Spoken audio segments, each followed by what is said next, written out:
Hello tout le monde, hello la famille, hello à toi qui me regarde, j'espère que tu vas super bien.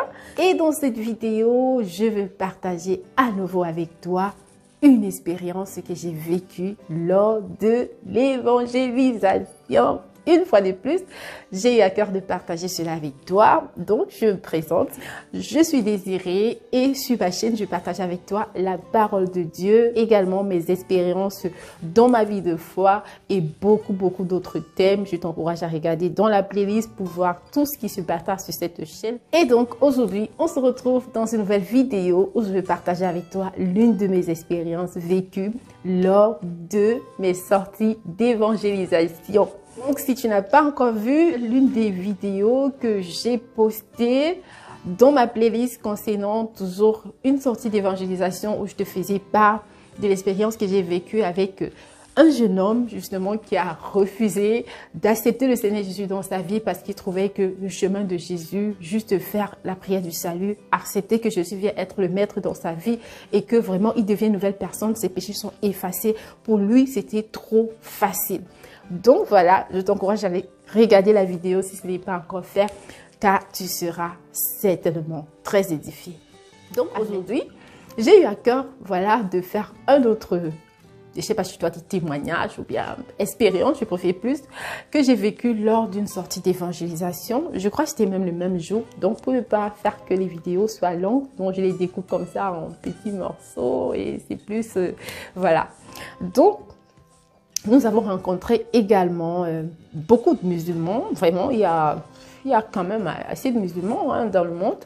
Et donc, ce qui m'a marqué, c'est que ce que j'ai remarqué dans l'approche avec les musulmans, en fait, c'est que ils tiennent plus ou moins le même langage, en fait. Ils parlent beaucoup du prophète Mohamed. Ils ont une certaine conviction de qui il est et tout. Donc, ils disent aussi beaucoup que les chrétiens et eux, en fait, les musulmans, ils sont pareils. C'est juste que, voilà, au niveau de Mohamed et Jésus, là, c'est ce qui nous distingue un peu, voilà. Donc, Jésus, pour nous, est le Fils de Dieu, c'est le Messie, c'est le Sauveur, c'est celui par qui on reçoit la vie éternelle. Mais les musulmans, eux, ils ne sont pas d'accord avec ça. Du moins, de ce que j'ai pu ressortir lorsque j'ai eu à échanger avec les musulmans que nous avons eu à rencontrer.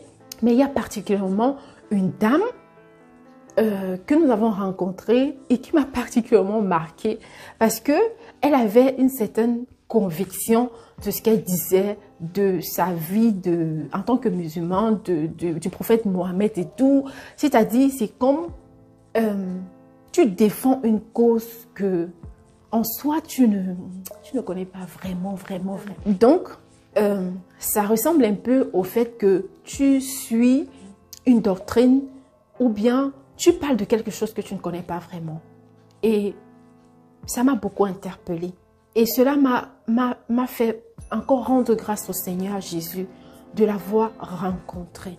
Parce que ce matin, je suis devant toi pour parler de ces expériences que j'ai vécues, mais pour t'apporter également un message, le message que j'ai reçu en fait, pour te parler du Dieu que j'ai rencontré, pour te faire part du fait que c'est important, non pas seulement de faire la prière du salut. Et donc, après avoir échangé avec plusieurs musulmans lors de cette sortie d'évangélisation, et c'était pas la première, généralement, ils tiennent le même langage, il en est ressorti, en fait, de ce que j'ai écouté, que nos frères musulmans, en fait, leur façon de penser de la parole de Dieu est encore beaucoup rattachée à l'Ancien Testament.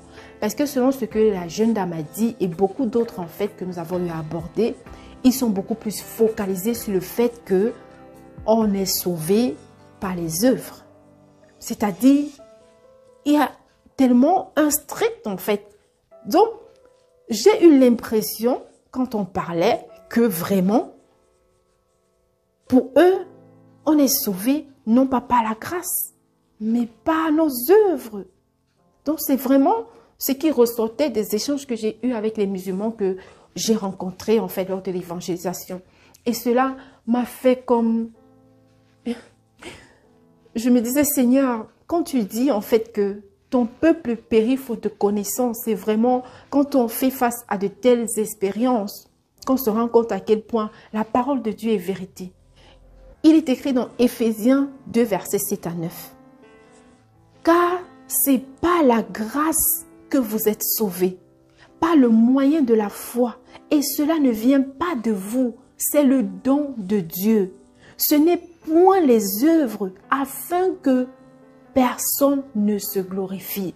Dans Éphésiens 2, versets 8 à 9, c'est ce que la parole de Dieu déclare. On est sauvé par la foi en Jésus-Christ. Et Jésus a dit, en vérité, j'aime trop quand Jésus dit ça. Généralement, il parlait comme ça pour dire que ça, c'est la vérité. Il n'y a pas de demi-mesure. En vérité, je vous le dis.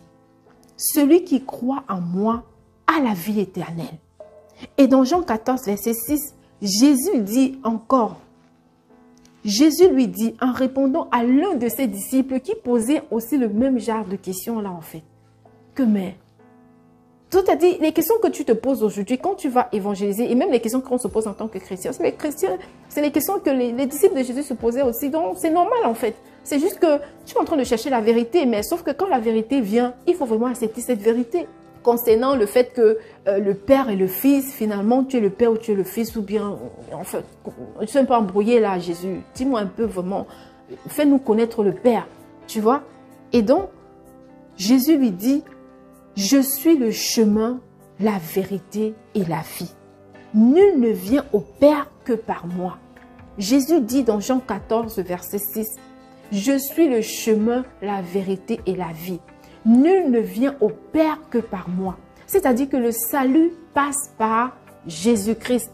C'est le choix que Dieu a fait en fait. Donc, ça ne veut pas dire que Moïse ou Jacob ou Isaac ou Joseph ou je ne sais pas. Ça ne veut pas dire qu'ils sont faux. Ça ne veut pas dire qu'ils n'ont pas existé. Tu vois? Mais sauf que Dieu, il a choisi le chemin pour arriver à lui. C'est Jésus-Christ, son Fils. C'est lui qui s'est fait chair. Lui, Dieu, pour venir nous sauver. Ça ne veut pas dire que les autres prophètes, en fait, dont on parle dans la Bible, sont faux, mais ils ne sont pas le chemin pour arriver au Père. Et c'est là où se trouve, en fait, voilà, la discorde entre, j'ai envie de dire, un peu les chrétiens et les musulmans, d'après ce que j'ai pu ressortir de ce temps d'évangélisation, après les conversations qu'on a, et même d'autres ont eu à la voix, en fait, que on sert le même Dieu, mais là où on est vraiment en discorde, on ne s'entend pas vraiment, c'est au niveau de Jésus et de Mohamed. Tu vois, il y a une autre compréhension pour les deux. Mais la parole de Dieu est claire. Celui, pour arriver à Dieu, le chemin, c'est Jésus. C'est-à-dire d'accepter dans notre vie le Seigneur Jésus comme Seigneur et Sauveur pour être sauvé. Ce n'est pas par nos œuvres. C'est vrai que le Seigneur Jésus nous encourage à marcher par la foi et de manifester les œuvres que lui-même a fait. C'est pourquoi nous avons besoin du Saint-Esprit, justement, en acceptant le Seigneur Jésus dans notre vie pour pouvoir marcher selon la volonté de Dieu. Parce que sans son Saint-Esprit, nous ne pouvons pas. Dieu dit dans sa parole que nous ne pouvons rien faire sans lui. Et sans lui, c'est qui? Sans lui, c'est sans le Saint-Esprit. Nous ne pouvons rien faire. Donc, si tu es quelqu'un qui vit sans Jésus, c'est-à-dire sans le Saint-Esprit, ça veut dire qu'il y a beaucoup de choses que tu es bloqué parce que tu manques le Saint-Esprit. Et donc, c'est là où se trouve en fait un peu de discorde avec les musulmans du fait qu'ils ont du mal vraiment à accepter que Jésus est le chemin, la vérité et la vie. Jésus, c'est le Fils de Dieu. Jésus est celui qui nous apporte, qui nous donne le chemin par lequel nous allons au ciel, nous allons au paradis, le chemin par lequel nous allons à Dieu. Et c'est ça qui est la vérité. La parole de Dieu déclare, vous connaîtrez la vérité et la vérité vous affranchira. Donc voilà, je ne sais pas si toi qui me regardes, tu es musulman ou tu es peut-être même chrétien, mais que peut-être la vérité n'a pas encore affranchi parce qu'en étant chrétien, c'est vraiment une marche progressive avec le Seigneur qui nous tient la main. C'est à nous de montrer la volonté. C'est à nous vraiment d'accepter cette volonté, ce bon désir que le Seigneur met dans notre cœur. Et d'accepter qu'il nous tient la main pour mener ce chemin-là. Parce que de nous, nous ne pouvons pas. Donc, si tu es quelqu'un qui ne connaît pas le Seigneur et qui entend beaucoup parler du Saint-Esprit, mais tu ne sais pas vraiment c'est qui le Saint-Esprit, je veux juste t'encourager vraiment de tout ton cœur de faire cette prière. C'est la prière du salut.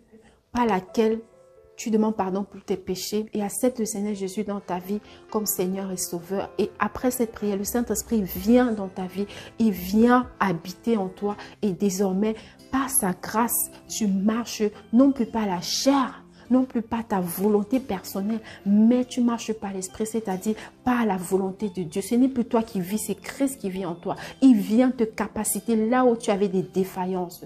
Donc si vraiment de tout ton cœur, tu veux recevoir le Saint-Esprit, répète juste après moi cette prière en disant: Seigneur Jésus, j'ai entendu parler de toi et je veux te connaître. Pardonne-moi d'avoir vécu ma vie loin de toi. En ce moment, je veux revenir à toi. Seigneur Jésus, viens dans ma vie. Je t'invite dans ma vie. Seigneur Jésus, je t'accepte dans ma vie comme Seigneur et Sauveur. Merci de faire de moi un enfant de Dieu. Accorde-moi la grâce de marcher dans la vérité, d'aimer la vérité.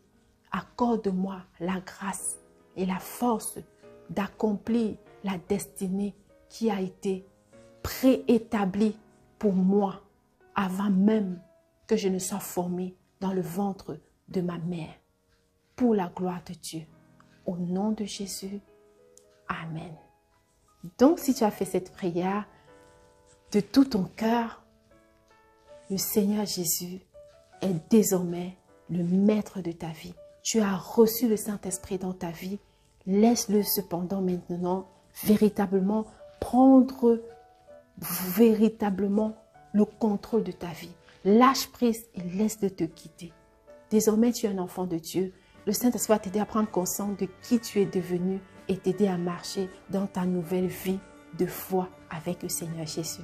Donc, n'hésite pas à partager la vidéo afin que beaucoup soient également édifiés et soient sauvés pour la gloire de Dieu. Jésus a dit qu'il est venu non pas pour les bien portants, non pas pour les justes, mais pour les malades, pour les pécheurs. Donc, ne te sens pas trop ça pour venir à Jésus.